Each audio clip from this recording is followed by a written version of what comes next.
지능 이론이라 하는 말 들어보셨어요? 우리 보통 분들은 잘 모르실 내용이고요. 교육을 전공하신 분들이나 혹은 학교에서 특히 이제 초등학교 같은 경우에 교사로 일하시는 분들은 잘 아실 터인데 어떻습니까? 이승용 선생님 무슨 말인지 아시죠? 예.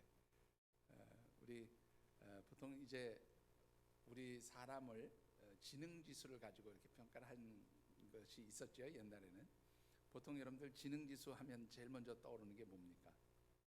IQ. IQ. 예. IQ가 몇이냐? 뭐 보통은 이제 80에서 100 사이에 있으면 그냥 가장 정상적인 그런 수치라고 우리가 이제 보는데요. 우리나라 사람들이 이 IQ에 굉장히 집착을 해서 최소한 IQ 120은 돼야 어디 가서 명함이라도 들어밀 정도가 되고 초등학교 때 IQ 140 안 넘어온 사람 없다고 얘기할 정도로 다 나 IQ 130이야 140이야 이런 경우 종종 보지요. 근데 사실은 이 IQ와 함께 또 중요하게 생각하는 것 중에 하나가 EQ라는 게 있어요. 이 EQ는 보통은 정서지능지수라 그렇게도 얘기하는데 얼마나 정서적 그런 능력들이 뛰어나냐. 그래서 보통은 IQ, EQ가 가장 많이 알려진 그런 우리 지능지수라고 그렇게 이해할 수 있습니다. 그런데 이 다중지능 이론이라는 것은 교육심리학자였던 하워드 가드너라고 하는 분이 인간의 지능은 그렇게 정서적 지능과 지적 지능만 있는 게 아니라 더 많은 것이 있다고 얘기를 하는 거예요. 더 많은 것이 뭐가 있냐면 이런 것입니다. 음악 지능 지수. 모든 사람에게 다 있는 거예요. 나는 없다가 아니고 모든 사람에게 다 이런 지수가 있어요. 음악 지능 지수. 찬양대는 음악 지능 지수가 특별히 높고 나는 낮은가 그거는 아닙니다. 하여튼 음악 지능 지수. 그다음에 운동 지능 지수. 운동을 할 수 있는 것도 하나의 지능 지수라고 보는 거죠. 그런가 하면 수학 지능 지수, 언어 지능 지수. 언어 지능 지수는 어학을 배우고 익히는 능력, 말을 하는 능력 이런 걸 언어 지능 지수라고 하고요.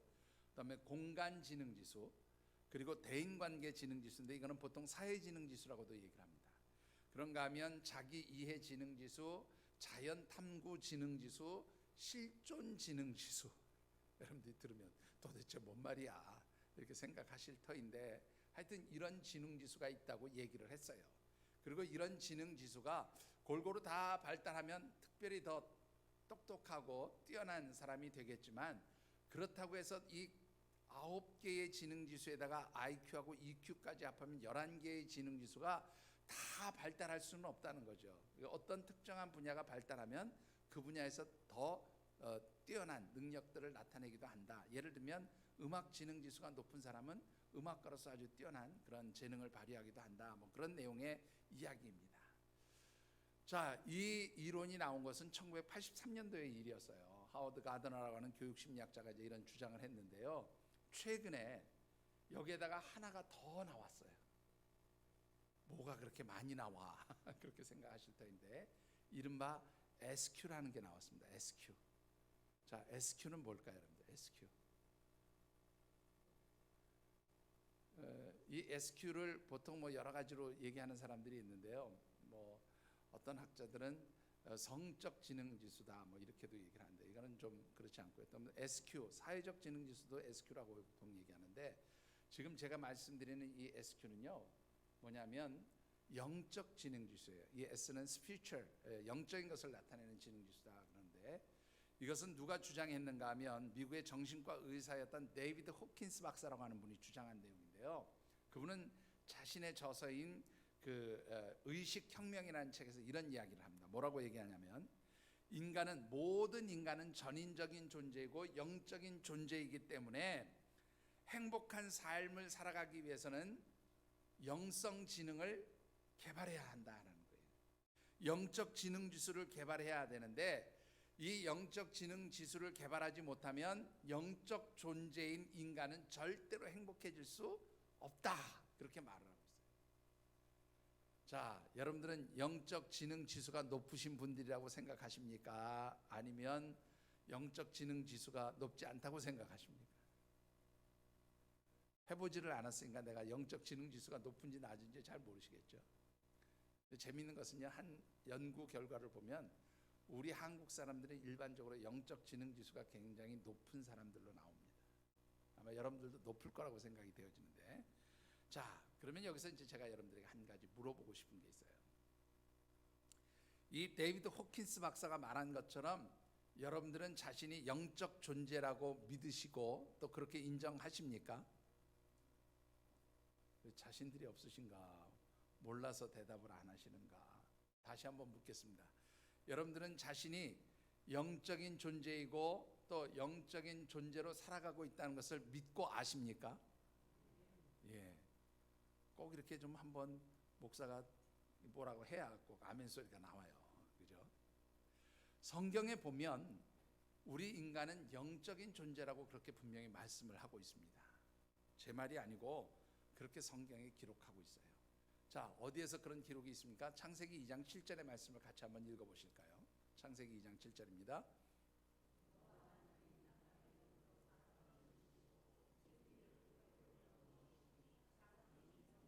이니라. 예, 우리 목사님이 한 발 늦으셨어요.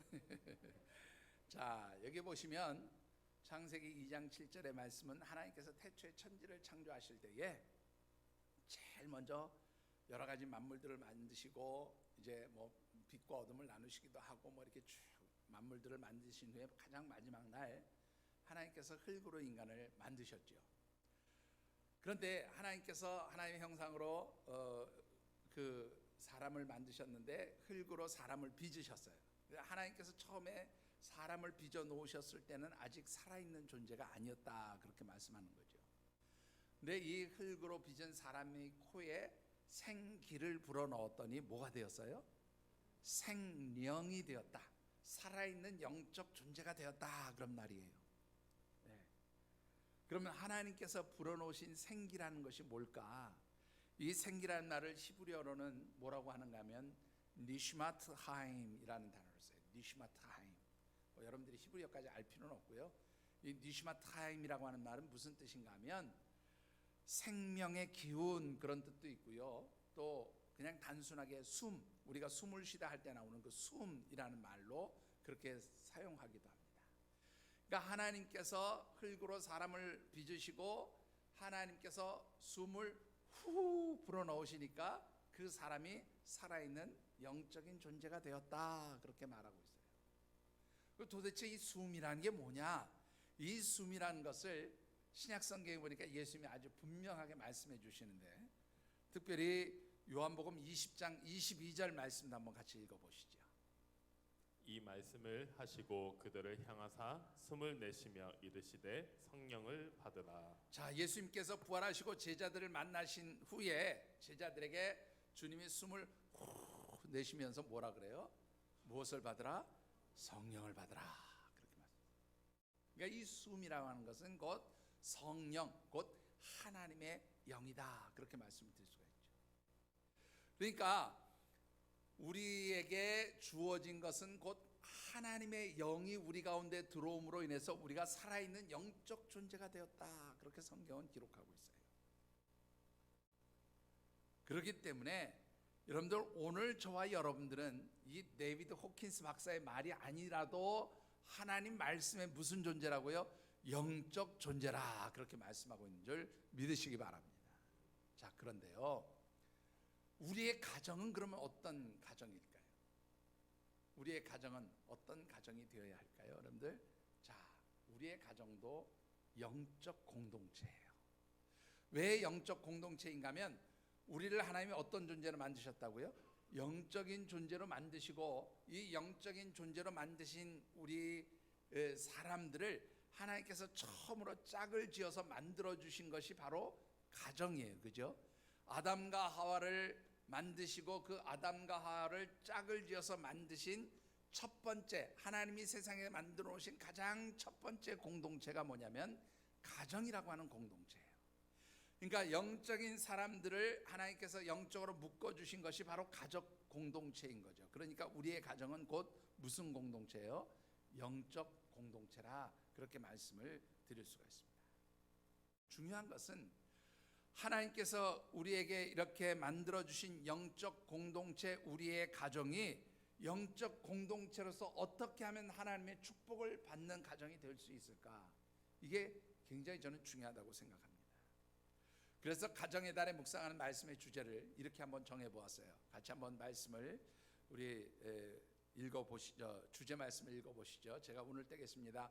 가정, 말씀 안에서 하나님의 축복을 누리는 영적 공동체. 한 번 더 읽어보시죠. 가정. 말씀 안에서 하나님의 축복을 누리는 영적 공동체. 자, 오늘 교회 소식을 전하면서 우리 인사를 나눌 때도 제가 그런 말씀을 드렸는데, 우리 하나님의 백성들의 가정, 영적 공동체인 이 하나님의 백성들의 가정이 하나님의 축복을 받기 위해서는 어디에 있어야 한다고요? 하나님 말씀 안에 거하는 가정이 되어야 우리 가정이 축복받을 수 있다고 말이에요. 우리의 가정이 축복받고 우리의 자녀들이 축복받고 또 우리의 가정이 정말로 든든한 믿음의 가정으로 하나님의 축복을 받기 위해서는 그 밑바탕에 뭐가 있어야 되냐면 하나님 말씀이 있어야 한다. 말씀에 세워진 가정이 되어야 된다 그 말이에요. 왜 그렇습니까? 마태복음 7장에 보면 예수님께서 이런 말씀을 하십니다. 누구든지 내 말을 듣고 지켜 행하는 자는 그 집을 무엇 위에 세운 집과 같다고요? 반석 위에 세운 집과 같다. 그래서 어떤 홍수가 나도 그 반석 위에 세워진 집은 흔들리지 않는다, 무너지지 않는다.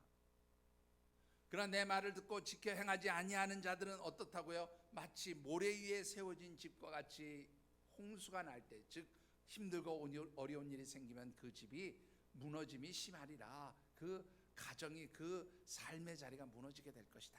그렇게 말씀하고 있습니다. 그러니까 우리의 가정이, 우리의 삶이 정말로 흔들리지 않는, 요동치지 않는 반석 위에 세워진 집이 되고 반석 위에 세워진 그러한 삶이 되기 위해서는 우리의 삶 자체가 뭐예요? 하나님 말씀 위에 세워진 그런 가정이요, 그런 삶이 되어져야 하는 줄 믿습니다. 자, 그렇다면 우리의 자녀들을 축복하고 또 우리의 자녀들의 장래를 위해서 하나님 앞에 기도하고 간구하는 이 어린이 주일에 우리가 먼저 묵상해야 될 말씀의 가장 중요한 포인트는 무엇일까요? 그것은 바로 우리의 자녀들이 참으로 하나님의 축복을 받는 그러한 사람들, 그러한 자녀들로 성장해 가기를 원한다면 우리의 자녀들을 먼저 하나님 말씀으로 양육하라, 그런 말씀을 드리고 싶습니다. 오늘 우리에게 주신 하나님의 말씀은요, 신명기의 말씀입니다. 이 신명기의 말씀은 이제 모세가 이스라엘 백성들을 떠나는, 이스라엘 백성들과 헤어지는 그 바로 직전에 이스라엘 백성들에게 마지막 유언처럼 남겨준 말씀이 바로 이 신명기의 말씀이에요. 그리고 이 신명기의 말씀 중에서도 오늘 우리가 읽은 이 신명기 6장 4절로부터 9절까지가 가장 핵심의 말씀이다, 그렇게 설명을 드릴 수가 있는데, 자, 이 신명기의 말씀 중에서도 가장 중요한 이 핵심 말씀에 모세가 이스라엘 백성들에게 명령하고 부탁하고 당부하고 권면하는 그런 말씀이 기록되어 있음을 보게 됩니다. 자, 똑같은 말을 제가 네 가지로 표현했어요. 명령하고 부탁하고 당부하고 권면했다라는 말은 그만큼 모세가 이 말씀을 이스라엘 백성들에게 꼭 지켜야 된다고 그렇게 신신당부했던 아주 중요한 말씀이다, 그런 뜻입니다. 자, 그렇다면 이 모세가 이스라엘 백성들에게 한 말이 무엇일까요? 여러분들, 신명기 6장 4절과 5절의 말씀을 같이 한번 받들어 읽어보겠습니다. 이스라엘아 들으라, 우리 하나님 여호와는 오직 유일한 여호와이시니 너는 마음을 다하고 뜻을 다하고 힘을 다하여 내 하나님 여호와를 사랑하라. 자, 여러분들, 이 신명기 6장 4절 5절 쭉 말씀을 이렇게 이제 우리가 읽었는데요, 이 신명기 6장 4절 말씀의 가장 중요한 단어가 뭐냐면 들으라 하는 말이에요. 들으라. 따라해 보세요. 들으라. 들으라. 뭘 들어요? 자, 들으라. 이거를 히브리어로 말하면 뭐라 하냐면 쉐마, 그렇게 얘기해요. 쉐마. 따라해 보세요. 쉐마. 쉐마라는 말 한 번씩 들어보신 적 있죠? 들으라라는 말은 쉐마, 그런 말인데, 이 신명기 6장 4절로부터 9절까지의 말씀을 보통 이스라엘 백성들은 뭐라고 부르냐면 쉐마의 말씀이다, 그렇게 불러요. 그리고 이 쉐마의 말씀이라고 부르는 이유는 히브리어 원문 성경을 보면 바로 6장 4절 맨 앞에 나오는 단어가 뭐냐면 쉐마라는 단어가 제일 먼저 나와요. 우리 성경에는 이스라엘아 들으라 그렇게 돼 있다면 히브리어 성경에는 들으라 이스라엘아 그렇게 돼 있어요. 제가 이 부분을 우리 히브리어 원문 성경으로 한번 읽어드릴까요? 이렇게 돼 있습니다. 쉐마 이스라엘 여호와 엘로헤누 여호와 에하드 이렇게 돼 있어요. 여기 히브리어로 신명기 6장 4절을 읽은 거예요. 쉐마 이스라엘 여호와 엘로헤누 여호와 에하드 이렇게 돼요.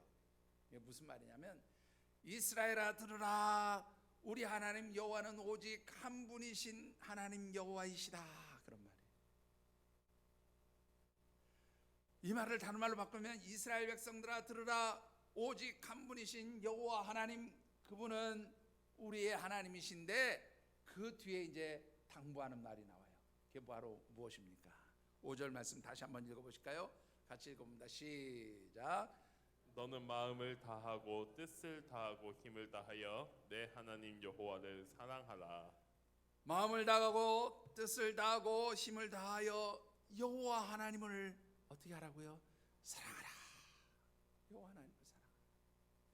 마음을 다한다는 말은 뭐 여러 가지 의미가 있는데 이 마음이라는 것은 전 인격을 나타내는 단어이기도 하고요. 또 중심이라고 하는 의미를 담고 있는 너의 모든 중심을 다해서 그 다음에 뜻을 다해라는 말은요 그 원문의 의미를 보면 너의 영혼까지도 그런 뜻이에요. 그리고 힘을 다하라는 말은요 내가 할 수 있는 최선을 다해서 내 영혼까지도 하여 너의 모든 중심이 힘을 다해서 여호와 하나님을 사랑하라 그렇게 당부하고 있는 거죠. 자, 여러분들 모세가 말이죠 지금 이스라엘 백성들과 헤어지기 직전이에요. 이스라엘 백성들은 지금 가나안 입성을 막 눈앞에 두고 있는 상황이죠. 그리고 모세는 여러분들이 잘 아시는 대로 가데스라고 하는 곳에서 이스라엘 백성들과 함께 그 물 때문에 아주 불편한 마음 생각이 들었어요. 그래서 이스라엘 백성들이 물 때문에 불평하는 것을 보고 아주 진노하면서 화를 내는데 하나님께서 그것을 보고 뭐라 그러냐면 나의 거룩함을 나타내지 않았다. 그래서 너와 아론은 가나안 땅에 들어갈 수 없다. 그렇게 말씀하세요. 그래서 이제 이스라엘 백성들은 가나안 땅에 들어가기 직전인데 모세는 가나안 땅에 들어갈 수 없는 그런 상황. 느보산에서 멀리 가나안 땅을 바라만 보고 그렇게 이제 하나님의 부름을 받고 세상을 떠나게 되는 그 직전에 마지막 유언과 같은 말씀을 주기 위해서 요단 동편, 그러니까 여러분들 이스라엘 지도를 쭉 보면 요단강이 쭉 흘러가면 그 우측편을 요단 동편이라고 하고 그 요단 동편에서 조금 더 이제 멀리 나가면 거기가 바로 아라바 광야라고도 얘기하고 바로 모압 땅이라고도 얘기를 해요. 바로 이 아라바 광야 모압 땅에서 이스라엘 백성들 전체를 불러놓고 이제 마지막 유언을 남기는 거예요. 그게 바로 이 신명기서 전체의 말씀입니다. 근데 이 신명기서 1장에부터 5장까지는 우리가 지금까지 어떻게 지내왔는지 과거의 역사를 쭉 회상해요. 애굽 땅을 떠나서 광야 생활 40년 동안 어떤 일이 있었는지를 쭉 회상하면서 6장에 와서 이제 첫 번째로 부탁하는 내용이 바로 뭐냐면 이스라엘 백성들아 너희들은 주 여호와 하나님을 사랑하라. 내 마음과 뜻과 힘을 다하여 하나님을 사랑하라. 그렇게 아주 강하게 당부하고 있는 것이죠. 여러분들 왜 모세는 이렇게 아주 강조해 가면서 하나님을 사랑하라, 하나님을 사랑하라 그렇게 말하고 있는 거예요. 그런데 이 하나님을 사랑하라 하는 이 사랑이라는 단어가 히브리어 성경에는 아하브라고 하는 단어를 써요. 근데 이 아하브라고 하는 단어를 잘 우리 인간의 관계에 있어서 이것을 통해서 하나님과의 관계를 가장 잘 설명해 준 사람이 누구냐면 호세아 선지자예요. 호세아 선지자는 호세아서 3장 1절에서 남편과 아내의 관계, 곧 신랑과 신부의 관계를 통해서 하나님과 이스라엘 백성들의 그런 관계를 사랑의 관계라고 그렇게 설명을 합니다. 그런가 하면 호세아서 11장 1절 말씀에는요, 아버지와 아들의 관계로서 이 사랑을 설명해요. 자, 무슨 말인가 하면 하나님께서 이스라엘 백성들을 하나님의 신부, 하나님의 아내로 그렇게 맞아들였는데 이들이 어떻게 해요? 하나님 앞에 범죄했어요. 우상을 섬겼어요. 그것을 호세아는 뭐예요? 마치 가늠한 여인처럼 그렇게 설명을 하죠. 그러나 하나님께서는 그 가늠한 여인과 같은 이스라엘 백성들을 그래도 사랑하셨다라는 말씀을 하고 있는 거예요. 그런가 하면 이스라엘 백성들이 애굽 땅에서 노예 생활을 할 때 하나님께서 그들의 아버지가 되셔서 이스라엘 백성들을 아들로 삼으시고 그들을 그 애굽 땅에서 건져내신 그것이 바로 하나님의 사랑이라 그렇게 말합니다. 그런데 이 하나님의 사랑이라는 것을 왜 그러면 이토록 부부의 관계 또는 부자의 관계를 통해서 하나님의 사랑을 설명하느냐? 그것은 단순히 우리가 하나님을 사랑하고 하나님이 우리를 사랑하는 이것을 갖다가 그저 종교적이고 신앙적인 차원의 사랑이라 이렇게 끝내려고 하는 게 아니라 우리의 삶의 자리에서 우리 일상의 삶에서 하나님을 사랑하고 또 하나님의 사랑을 받는 그런 하나님과의 영적 관계를 맺을 때 그 삶이 진정 복된 삶이 될 것이다. 이것을 강조하기 위해서 하나님을 사랑하라고 그렇게 말씀하고 있는 것이죠. 자, 하나님의 백성, 하나님의 자녀로서 마치 아내가 그 남편을 사랑하는 것처럼 하나님을 사랑하라 하는 이 말씀이 여러분들 사실은 잘 와닿지 않죠? 조금 막연하게 느껴집니다. 근데 이 부분에 대해서 사도 요한이 아주 분명하게 우리에게 가르쳐 주신 말씀이 있어요. 요한일서 4장 19절 말씀을 같이 한번 받들어 읽어보겠습니다. 요한일서 4장 19절이죠. 같이 받들었습니다. 우리가 사랑함은 그가 먼저 우리를 사랑하셨습니다. 우리가 하나님을 사랑하면 누가 먼저 우리를 사랑하셨다고요? 하나님이 우리를 먼저 사랑하셨다는 거예요.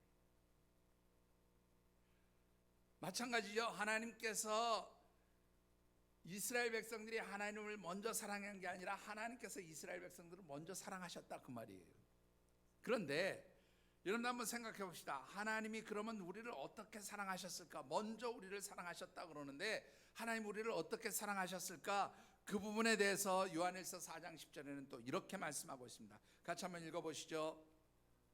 사랑은 여기 있으니 우리가 하나님을 사랑한 것이 아니요 하나님이 우리를 사랑하사 우리 죄를 속하기 위하여 화목제물로 그 아들을 보내셨습니다. 자, 우리가 하나님을 사랑한 것이 아니라 하나님이 우리를 사랑하사 우리의 모든 죄를 속하기 위하여 화목제물로 그 아들 예수 그리스도를 내어주신 것, 이것이 바로 하나님의 사랑이다. 그렇게 사도 요한은 우리에게 말씀해주고 있죠.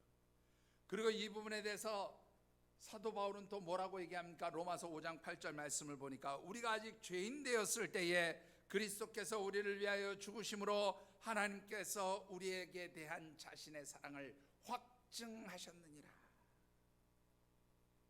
하나님이 우리를 사랑하신 것은 독생자 예수 그리스도를 보내어 주시고 그 예수님을 통해서 우리를 모든 죄와 사망 가운데서 건져 주신 것이 바로 하나님의 사랑이다. 그렇게 말씀합니다. 오케이, 여기까지는 이해가 돼요. 근데 이거를 이스라엘 백성들하고는 어떻게 연결을 시켜야 될까요?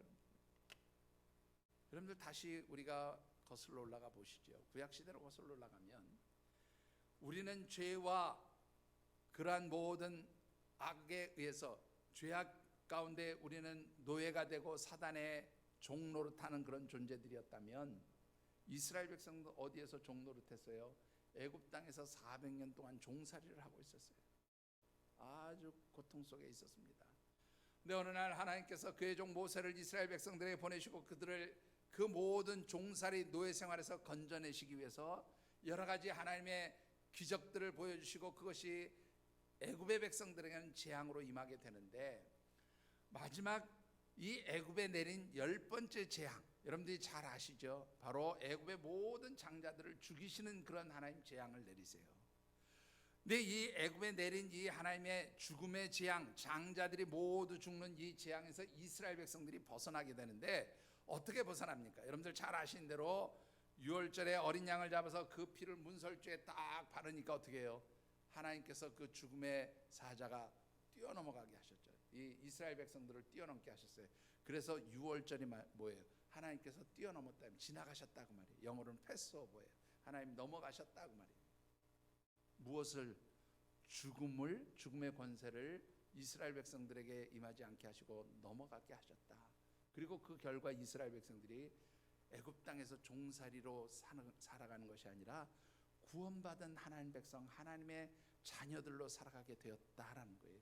이게 바로 하나님의 사랑인 거죠. 하나님께서는 우리를 모든 죄와 사망 가운데서 건져주시고 그것을 통해서 우리에 대한 하나님의 사랑을 보여주셨다면 이스라엘 백성들에게는 바로 애굽 땅에서 종살이하는 그 모든 고통 가운데서 그들을 건져주신 것, 그것이 바로 하나님께서 이스라엘 백성들에게 보여주신 하나님의 사랑이었다라는 것이죠. 그렇기 때문에 여러분들, 이 하나님의 백성들은 하나님 안에 거해야 되는 거예요. 하나님과 교통하는 삶을 살아야 되는 거예요. 그런데 이 하나님 안에 교통하고 하나님 안에 거하는 것을 요한일서 4장 16절에 뭐라고 말씀하고 있습니까? 요한일서 4장 16절도 같이 읽어보시죠. 시작. 하나님이 우리를 사랑하시는 사랑을 우리가 알고 믿었노니 하나님은 사랑이시라. 사랑 안에 거하는 자는 하나님 안에 거하고 하나님도 그의 안에 거하시느니라. 하나님이 우리를 사랑하고 우리가 하나님을 사랑하는 것, 곧 우리가 하나님의 사랑 안에 거하고 하나님께서 우리의 사랑 가운데 거하게 되실 때에 바로 우리는 누구 안에 거하는 거예요? 하나님 안에 거하고 동시에 하나님도 누구 안에? 우리 안에 거하신다고 말이에요. 여러분들, 정말로 여러분들이 하나님의 사랑을 받는, 그래서 하나님의 임재하심 가운데 있는 하나님 백성, 하나님의 자녀가 되기를 원하십니까? 대답이 시원찮네요. 다시 묻습니다. 여러분들이 하나님의 임재하심 가운데 있는 하나님의 사랑을 받고 또한 하나님의 사랑에 거하는 진정한 하나님 자녀가 되기를 원하십니까? 그렇다면 하나님을 사랑하시게 되기를 주의 이름으로 축원합니다. 하나님을 사랑하는 사람, 하나님을 사랑하는 사람들이 하나님과 영적으로 연결되어지는 거예요. 하나님을 사랑하는 사람들이 하나님과 깊은 영적 관계를 맺는 진정한 하나님 백성, 영적 존재, 하나님의 사람들로 살아갈 수 있게 된다 그 말이에요. 그런데 문제는 어떻게 하는 게 하나님 사랑하는 거예요? 여러분들, 제가 지금까지 목회를, 올해가 제가 교육전사 생활로 시작해서 올해가 꼭 40년째 목회를 합니다. 41년째 들어가고 있어요. 전도사 생활부터 한 걸로 따지면. 그런데 제가 지금까지 목회를 하면서 성도들 입에서 또 뭐 제 입에서 하나님 사랑합니다, 하나님 사랑합니다, 그 말을 수도 없이 듣고 수도 없이 했어요. 여러분들은 어떻습니까? 하나님 사랑하십니까? 갑자기 아멘 소리가 또 줄어들었어요. 하나님 사랑하십니까? 하나님 사랑합니다라는 고백 많이 하셨죠? 근데 하나님 사랑한 증거가 뭐예요? 하나님 사랑합니다. 여러분들, 말로는 100번, 1000번, 수만 번도 할 수 있어요. 하나님 사랑하는 증거가 뭐냐 말이에요. 하나님 사랑하니까 어떻게 하는 게 하나님 사랑하는 거예요? 하나님 말씀에서 주의 복음을 위해서 내가 가서 저기 예? 옛날에 그 어디입니까? 저 우리 어디죠? 그 우리 교회 아프가니스탄인가요? 거기 가서 우리 선교하러 갔다가, 단기 선교 갔다가 죽는 것처럼 내가 하나님 사랑하니까 나도 그런 데 가서 죽겠습니다. 그게 하나님 사랑하는 증거라고 할 수 있을까요? 물론 그것도 하나의 표현일 수 있겠죠. 그런데 진짜 하나님 사랑한다는 게 뭘까요, 여러분들? 여러분들, 그 하나님을 사랑하는 것에 대해서 지금 사실 4절 이후에 그것이 무엇인가를 모세가 잘 표현하는데 그것은 나중에 좀 설명하기 위해서, 여러분들, 제가 이 하나님을 사랑한다는 것이 무엇을 의미하는가를 신명기 6장 1절과 2절의 말씀으로 좀 설명을 드리고 싶어요. 신명기 6장 1절과 2절을 같이 받들어 읽어보겠습니다. 이는 곧 너희 하나님 여호와께서 너희에게 가르치라고 명령하신 명령과 규례와 법도라. 너희가 건너가서 차지할 땅에서 행할 것이니 곧 너와 내 아들과 내 손자들이 평생에 내 하나님 여호와를 경외하며 내가 너희에게 명한 그 모든 규례와 명령을 지키게 하기 위한 것이며 또 내 나를 장구하게 하기 위한 것이라. 여러분들 하나님께서요, 하나님을 사랑하는 그 구체적인 방식을 뭘로 설명하고 있냐면 모세를 통해서 이렇게 설명합니다. 내 하나님 여호와의 말씀 곧 그 명령과 규례와 법도를 지켜 행하라. 그냥 한마디로 쉽게 얘기하면 하나님 말씀에 순종하라. 이게 하나님을 사랑하는 것이다. 그렇게 말하고 있어요. 여러분들 이 말씀이 이해가 되십니까? 잘 이해가 안 되십니까? 자, 제가 이렇게 한번 여쭤보겠습니다. 자녀들 다 키우셨죠? 아니, 여러분들 자녀들 안 키우신 분들 같아요. 자녀 키운 지가 하도 오래돼서 자녀를 키웠는지 말았는지 다 잊어버리셨습니까? 자녀를 다 키우셨지요? 여러분들 자녀를 사랑하십니까? 대답이 안 나오는 건 자녀를 안 사랑한다는 거죠? 자녀를 사랑하십니까?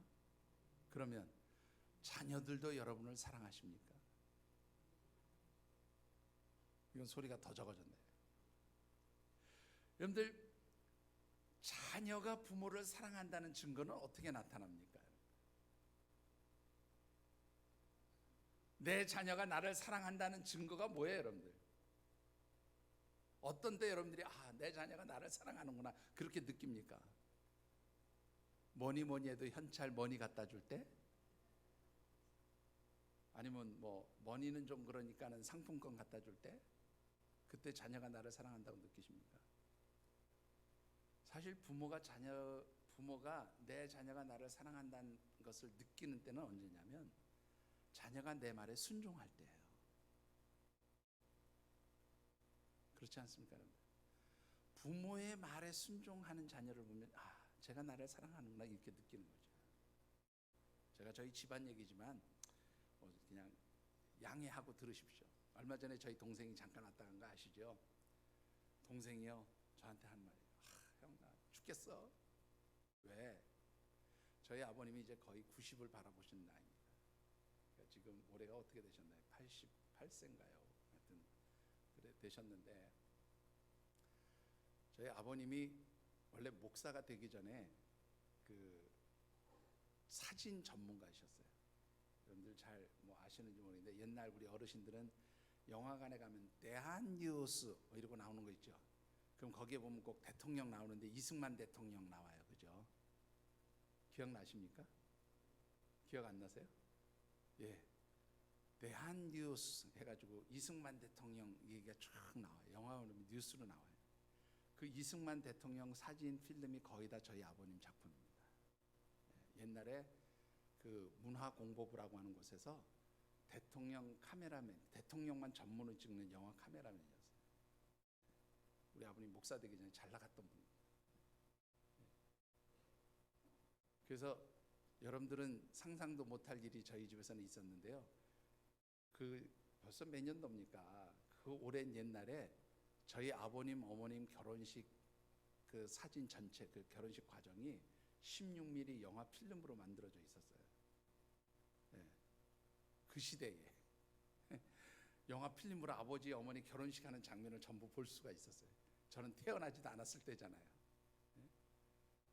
그러니까 그런 정도로 사진을 찍으셨던 나중에 KBS 기자도 카메라 기자도 하셨고 뭐 하여튼 그쪽에서 일을 많이. 혹시 기억하시는지 모르겠지만 옛날 새마을 잡지라고 하는 곳에 보면 우리나라 발전소들 사진 쫙 찍은 거 그게 다 저희 아버님 작품입니다.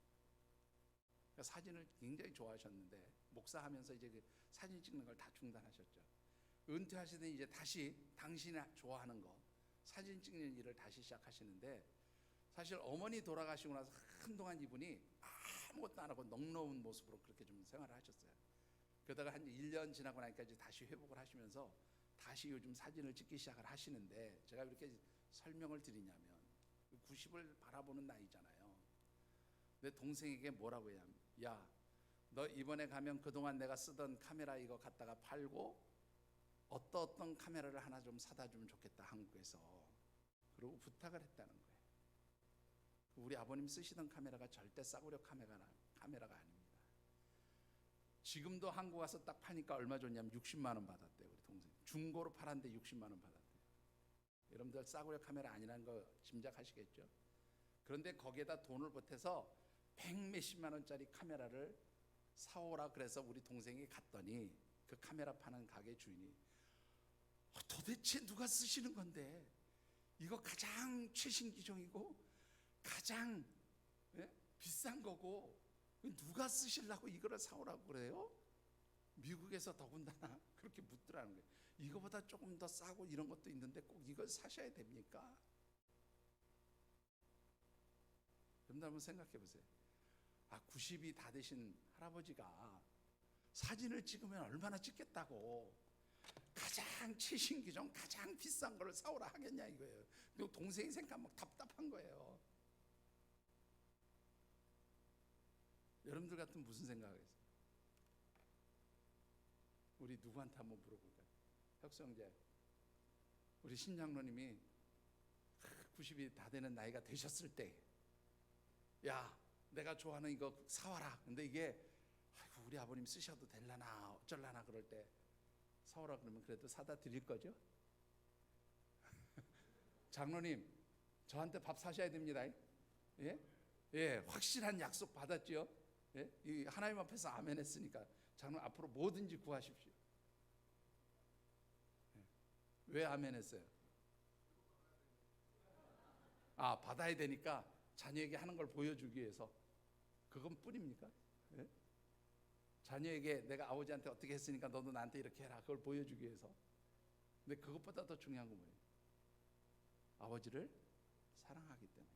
우리 동생이 그 한마디 딱 아버지가 90을 바라보는 아이인데 언제 하나님 부르셔서 천국 갈지 모르는데 그저 내가 아버지한테 끝까지 최선을 다해서 해드리고 싶다.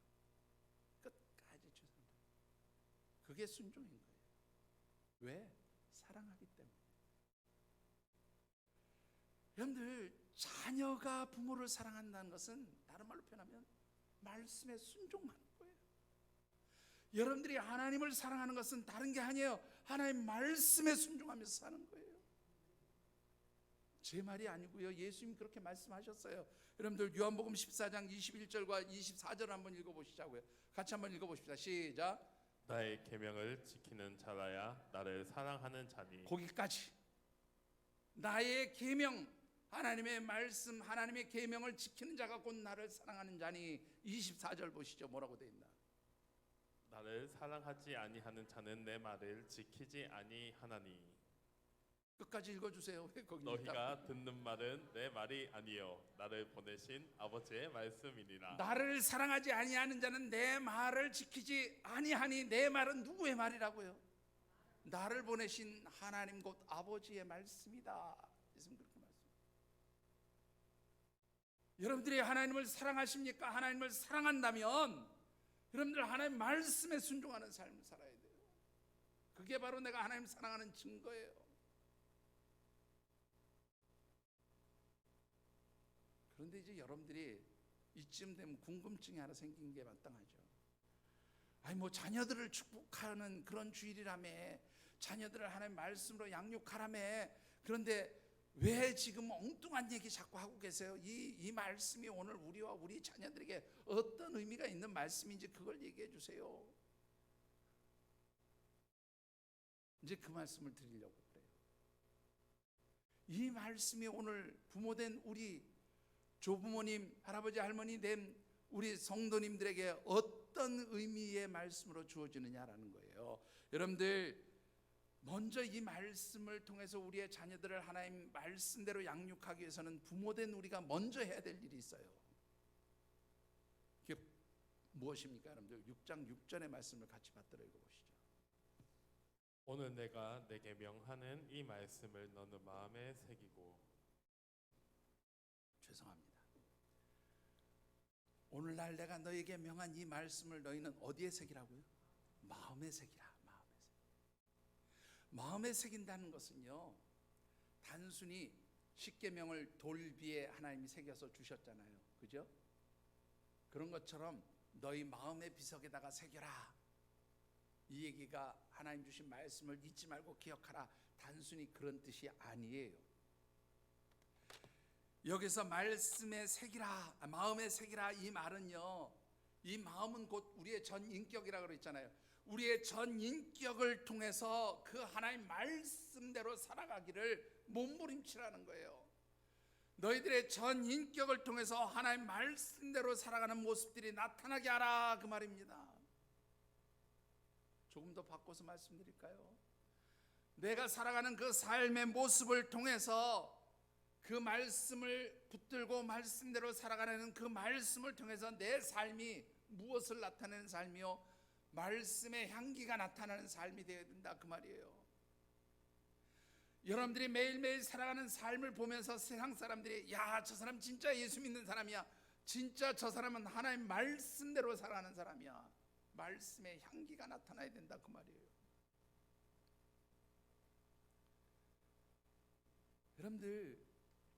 여러분들의 삶이 진정으로 하나님 사랑하는 삶이라면 여러분들이 이 하나님 말씀대로 살아가기를 몸부림치는 그런 성도들이 되어주시기를 주의 이름으로 축원합니다. 그리고 그 말씀의 향기가 여러분들의 삶에서 나타나야 돼요.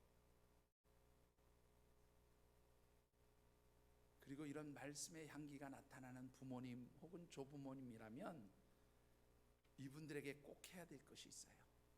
그게 무엇입니까, 여러분들? 우리 8절 말씀을 같이 읽어. 아니 7절 말씀을 죄송합니다. 7절 말씀이죠. 내 자녀에게 부지런히 가르치며 집에 앉았을 때에든지 길을 갈 때에든지 누워 있을 때에든지 일어날 때에든지 이 말씀을 강론할 것이며. 여러분들 여기에 보시면 뭐라고 해요? 말씀을 부지런히 어떻게 하라? 자녀들에게 말씀을 부지런히 가르치라. 그 다음에 끝에는 뭐라 그러냐면 그 말씀을 뭐 들어가든지 나오든지 누웠든지 자든지 뭐 어쩌든지 저쩌든지 그 말씀을 어떻게 하라? 강론하라, 그렇게 말씀하세요. 이 강론하라는 말은요, 히브리어로 다바르라고 하는 단어를 쓰는데, 이 다바르라는 말은 대화하라는 거예요, 말하라는 거예요. 근데 언제 말하라는 얘기냐면 그 앞에 기록되어진 여러 상황들 있잖아요. 여기에 보면 뭐라고 되어 있습니까?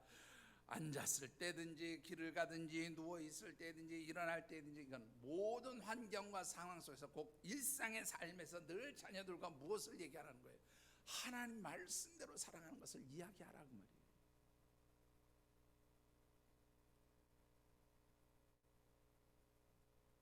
여러분들 자녀들 만나면 무슨 얘기 하십니까? 야, 나 이번 달에 갯돈이 모자란다, 갯돈 좀 보내라.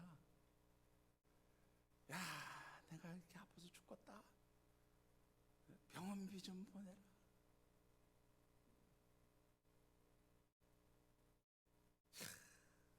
누구는 어떻다는데 너는 뭐하고 있냐? 여러분들 이게 부모가 아니라요, 부모는 늘 무엇을 해야 돼요? 하나님 말씀대로 살아가는 삶의 방식을 자녀들과 이야기해야 돼요.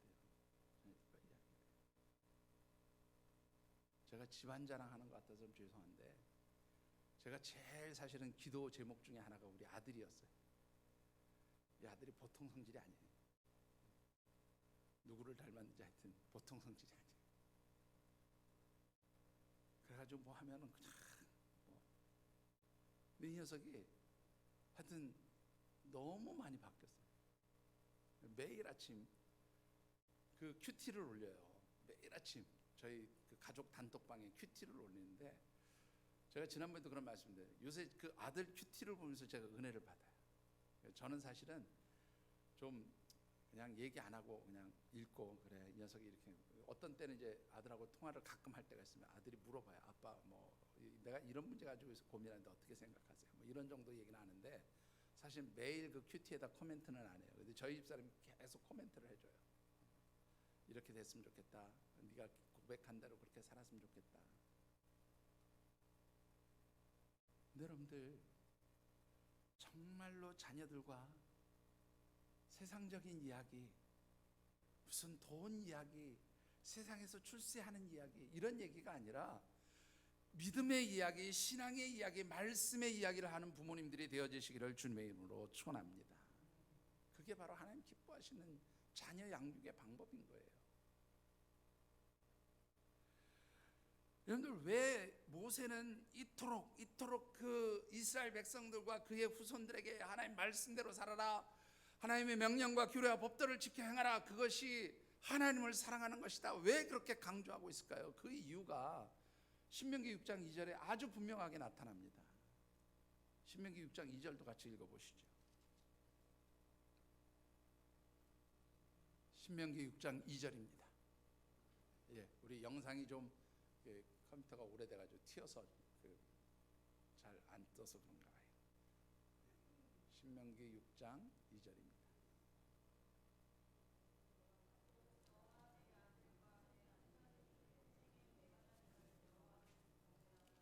내가 너희에게 명한 그 모든 규례와 명령을 지키게 하기 위한 것이며 또 내 나를 장구하게 하기 위한 것이라. 예, 왜 하나님의 말씀 그 명령과 규례와 법도와 그 명령과 규례와 법도를 지켜 행하라고 말씀하는가 하면 그것을 통해서 온전히 하나님을 경외할 수 있기 때문에 그렇게 하라는 거예요. 그리고 그렇게 하나님을 온전히 경외할 때 너희들이 하나님이 약속해 주신 가나안 땅에 들어가서 너희들의 날이 장구하리라. 너희들의 날이 영원하게 될 것이다. 오래 갈 것이다 그래요. 근데 사실 여러분들이 이렇게 이스라엘 백성들에게 모세가 권면하고 당부하고 부탁하고 명령까지 했는데 여러분들 나중에 어떻게 됩니까? 그들이 하나님의 명령과 규례와 법도를 지켜 행하는 일을 하지 않아요. 하나님 말씀대로 살지 않아요. 결과적으로 어떻게 됩니까? 그들이 완전히 아수르와 바벨론에 의해서 그 땅에서 쫓겨나요. 80년 동안 노예 생활, 종살이하고 타국에서 그렇게 살게 되는 거죠. 여러분들 왜 하나님의 명령과 규례와 법도를 지켜 행하고 너희들이 그렇게 살고 자녀들에도 그렇게 가르치라 하느냐? 그게 바로 하나님 바르게 섬기고 하나님께 축복받는 그 길이 바로 하나님 말씀대로 사는 것이라는 거예요. 그게 바로 하나님 사랑하는 것이라는 거예요. 여러분들 오늘 저와 여러분들이 우리의 자녀들을 위해서라도 하나님 말씀대로 사시고 그 말씀대로 자녀들을 가르치고 양육할 수 있게 되기를 주의 이름으로 축원합니다. 그게 우리의 자녀를 축복하는 비결이에요. 여러분들 제가 요즘에 계속 우리 성도들이나 주변에 이런저런 상담을 받는데 어떤 분이 요새 경제적으로 굉장히 어려움을 겪고 있어요. 꽤 많은 돈을 가지고 있는 분이 하루아침에 그 돈이 다 날아가기 시작했어요. 여러분들 돈이요? 많으면 축복인 것 같죠? 그거 별거 아니에요. 하나님 가져가시면 하루아침에 가져가요. 하루아침에. 아무것도 아니에요. 건강이요? 건강도 하루아침이에요. 하나님 걷어가시면 하루아침에 가요. 근데 진짜 축복이 뭘까요, 여러분들? 진짜 축복은요, 하나님과 영적으로 바른 관계가 맺어지는 거예요. 그게 바로 진짜 축복이에요. 하나님 말씀 안에서 하나님과 바른 영적 관계가 맺어질 때에 하나님 우리에게 어떤 축복을 약속하십니까? 여러분들 마지막 우리 신명기 6장 3절을 같이 한번 읽어보시죠. 이스라엘아 듣고 삼가 그것을 행하라. 그리하면 내가 복을 받고 내 조상들의 하나님 여호와께서 내게 허락하신 같이 젖과 꿀이 흐르는 땅에서 내가 크게 번성하리라. 여러분들 자녀들이 축복받기 원하십니까? 아이고, 자녀들 축복받는 거 원하지 않는 부모님들도 많으시네요. 자녀들 축복받기 원하십니까? 예. 그 자녀들이 하나님 말씀으로 양육받고 하나님 명령과 규례와 법도를 지켜 행할 때에 하나님 약속하신 축복이 신명기 6장 3절의 말씀이에요. 물론 이 말씀을 신명기 전체에서 굉장히 여러 가지로 다양하게 표현을 하는데 여러분들 6장 3절 말씀 다시 한번 보시면 이렇게 되어 있네요. 내가 복을 받고 복을 받다. 이 복을 받다라는 말은 이타브라고 하는 단어를 쓰거든요. 근데 이 이타브라고 하는 단어는 무슨 뜻인가 하면요, 네가 하는 모든 일이 기쁨이 된다 그런 말이에요. 여러분들 자녀들이 일하고 나서 항상 아이고 망했어요 그러고 우는 거 보고 싶으십니까? 아니면 아이고 제가 이번에 이런 일 했는데 이게 참 이렇게 잘 됐습니다. 기쁨이에요 기쁨. 아이고 감사합니다. 이런 소리 듣기 원하십니다. 자녀들이 하늘마다 안 돼가지고 펑펑 우는 것 보기 좋으세요? 아니면 자녀들이 하는 일마다 잘 돼서 항상 기뻐하는 모습을 보기 원하십니까? 오늘 이 3절에 복을 받다라는 말이요, 네가 하는 모든 일이 기쁨이 된다 그런 말이에요. 하나님의 명령과 규례와 법도를 지켜 행하며 그 말씀대로 행하는 사람들, 그래서 하나님을 사랑하는 사람들은 그 하는 일이 모두 뭐가 돼요? 기쁨이 되어지는 줄 믿으시기 바랍니다. 여러분들의 자녀가 기쁨의 자녀가 되기를 원하십니다. 그렇다면 여러분들이 하나님의 명령과 규례와 법도대로 가르치시고 여러분들이 그렇게 사시게 되기를 주의 이름으로 축원합니다. 두 번째로는 어떤 축복을 약속하십니까? 여러분들 여기 보시면 끝부분에 내가 크게 번성하리라. 번성하다는 말은 큰 민족을 이루어서 강성하게 된다는 말이에요. 강하게 된다는 말이에요. 세상에서 얕잡아 보이지 않게 된다는 말이기도 해요. 우습게 여김을 당하지 않는 당당한 하나님 백성으로 살 수 있게 될 것이다 그런 말입니다. 여러분들 우리의 자녀들을 축복하고 우리의 자녀들이 축복의 자녀로 하나님의 축복 받는 자녀로 양육하기를 원하십니까? 하나님 말씀 안에서 자녀들을 양육하시는 믿음의 부모님들이 되어지시기를 주의 이름으로 축원합니다. 말씀을 맺습니다. 우리 한국 기독교 초기의 인물, 신앙의 인물인데 유계준 장로님이라는 분이 계세요. 이분은 원래 평양에서 깡패 노릇하던 분인데요. 이분이 나중에 이제 예수 믿고 장로님까지 되셨는데, 여러분들 잘 아시는 주기철 목사님이 순교하실 때에 나도 목사님하고 같이 순교합니다. 그리고 그 순교의 자리에 동참하셨던 분. 자녀가 6남 2녀였다고 그래요. 근데 이제 그 북한 땅에서 이 자녀들을 양육할 수 없었던 그 부인 권사님이 자녀들을 다 데리고 남한 땅에 와서 이제 8남매를 기르는데 얼마나 고생을 하셨겠어요. 그죠? 근데 하여튼 그 힘든 가운데서도 이 자녀들을 정말로 하나님 말씀으로 그렇게 가르치고 또 그렇게 양육을 했다는 거죠. 그래서 이 자녀들이 결국 어떻게 됐느냐, 그 제가 두 분은 잘 모르겠는데 이 6남 2녀 중에서 장남이 누구였냐면 유기현 장로님이라는 분인데, 이분이 꽤 오래된 얘기지만은 우리나라의 그 국립의료원 원장을 하셨던 분이세요. 장남 유기현 장로님 국립의료원 원장을 하신 그 장로님을 비롯해서 3남이 뭘 했는지 잘 모르겠는데, 제가 교수를 하셨던가 그런데 하여튼 3남을 빼놓고 나머지 그 유기현 장로님 포함한 아들 5이 다 뭐냐면 의사였어요. 의대 교수, 의사, 여러분들 잘 아시는 장기려 박사하고 같이 활동했던 의사도 있었고요. 하여튼 이 아들 5이 다 의사예요. 그 딸 중에서 장녀는 제가 어떤 그 일을 하셨는지 잘 모르는데, 그 둘째 딸 차녀가 누구였냐면 여러분들 숭실대학교 총장을 역임했던 유기숙 박사라고 있어요. 유기숙 박사는 잘 모르실 수 있는데, 여러분들 이한빈 총리 아십니까? 잘 모르세요? 이한빈 총리 굉장히 유명한 분입니다. 우리나라에 아주 뛰어난 총리 중에 한 분이었던 분인데, 이 이한빈 총리의 부인이 바로 유기숙 박사예요. 이 유계준 장로님의 후손들이 이 파악했을 때 당시 106명의 후손이 있었다는데, 이 106명의 후손이 전부 다 뭐냐면 사회적으로 굉장히 저명한 그런 인사, 저명 인사, 사회적으로 하여튼 세상적인 기준으로 보면 다 성공하신 분들이었어요. 하나님 말씀대로 양육할 때에 절대로 자녀들이 잘못되는 법이 없는 줄 믿습니다. 여러분들 잘 아시는 슈바이처 박사가 기자들에게 그런 질문을 받았다고 그래요. 자녀를 성공적으로 가르치고 양육하는 방법이 뭡니까? 자녀들을 성공시키는 부모가 되는 방법이 무엇입니까? 그랬더니 슈바이처 박사가 첫째도 본복이요, 둘째도 본복이요, 셋째도 본복이다, 그렇게 얘기를 했다. 자녀들을 성공시키는 것은 부모들의 삶을 통해서 자녀들에게 이렇게 살라는 것을 본을 보여줄 때 그 삶이 성공하는 삶이 될 수 있다, 그런 말이에요. 여러분들은 어떤 본을 자녀들에게 보여주기 원하십니까? 자녀들에게 어떤 모범의 부모가 되기를 원하십니까?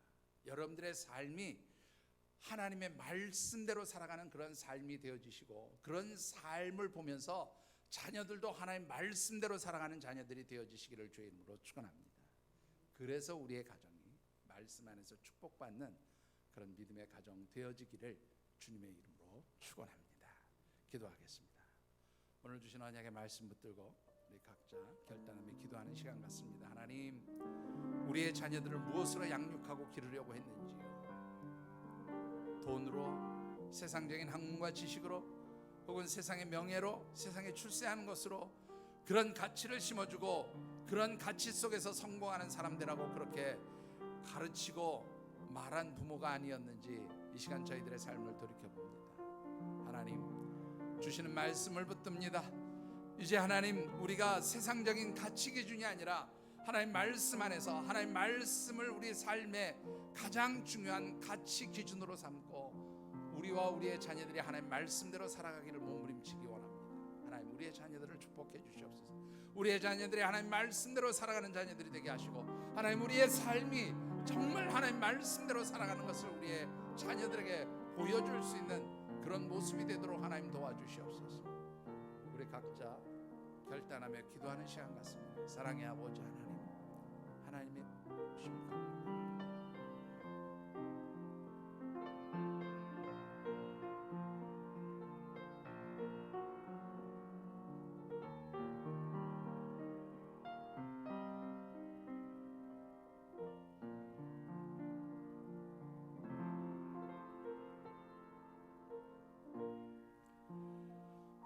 하나님, 감사합니다.